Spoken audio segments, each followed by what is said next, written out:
Am I the a-hole for sending my husband a Reddit post to let him know I'm divorcing him? They say people show you who they really are, but sometimes we refuse to see it until it's too late. Steve, maybe now you'll finally listen. And if you think you can rush home and stop me, you're already too late. By the time you read this, I'll be long gone. The car is packed, the lease is off my name, and I've set up next month's rent for you. After that, you're on your own, buddy. I know you'll act shocked. You'll play dumb. You'll pretend you have no idea why your loving, loyal wife, 5 years married, 10 years together, just walked out of your life. So grab your tea or coffee, people, and let me explain this. Oh, and Steve, I hope you read every word. From the beginning, I should have seen the signs. Maybe I did, but I ignored them. Maybe I thought love could fix things.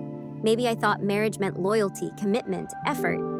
I was wrong. Let's start with your mother, the woman who made my life miserable from day one. She wore white to our wedding and claimed it was a family tradition. It wasn't. She called me fat at a family gathering, then laughed when she saw I was upset.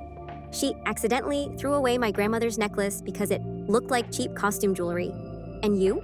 You did nothing. I'd come home crying. You'd tell me I was too sensitive, that I needed to toughen up, that your mother meant well. But while I was fighting for respect in this marriage, where were you? On Reddit, giving relationship advice to other women while ignoring your own wife. On Reddit, rating women's chests like it was your full-time job.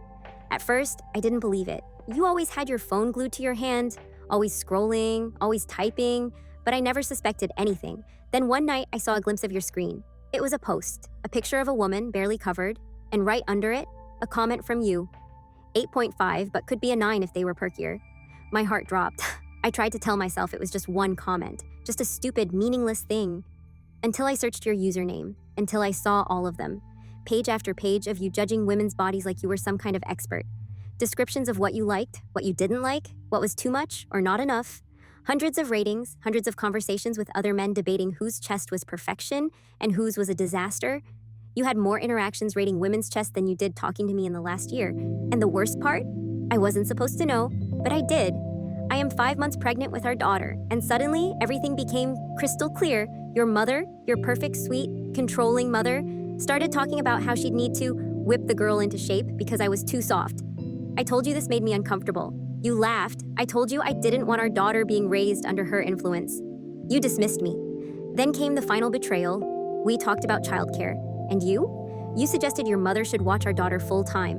The same woman who hits children, the same woman who belittled me every chance she got. I said absolutely not. I said I wasn't comfortable. I said I would not let my daughter grow up in that kind of environment. And you?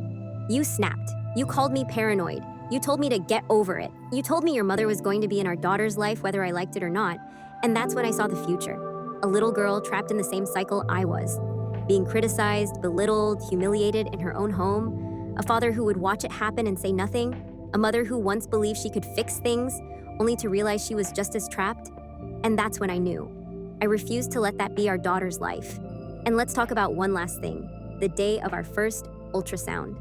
A moment I'll never get back. The first time we could have seen her tiny hands, her little heartbeat. Where were you? Fixing your mother's Wi-Fi. You chose Wi-Fi over your own child. That was it. That was the moment I knew. I wasn't your wife, I was just an inconvenience in your life. So I left, I walked away, I found a lawyer. And in case you think you can intimidate or guilt me into coming back, I have every single text you've sent me. Every degrading word, every time you made me feel like less. And you have no one to blame but yourself. So, Steve, I hope Reddit gives you some good advice now. You're going to need it, because the next time you rate a stranger online, just remember, you lost your wife, you lost your daughter, and you have no one to blame but yourself. So, tell me, was I wrong? Am I really the villain for leaving, or did I just save myself and my child from a man who was never truly there?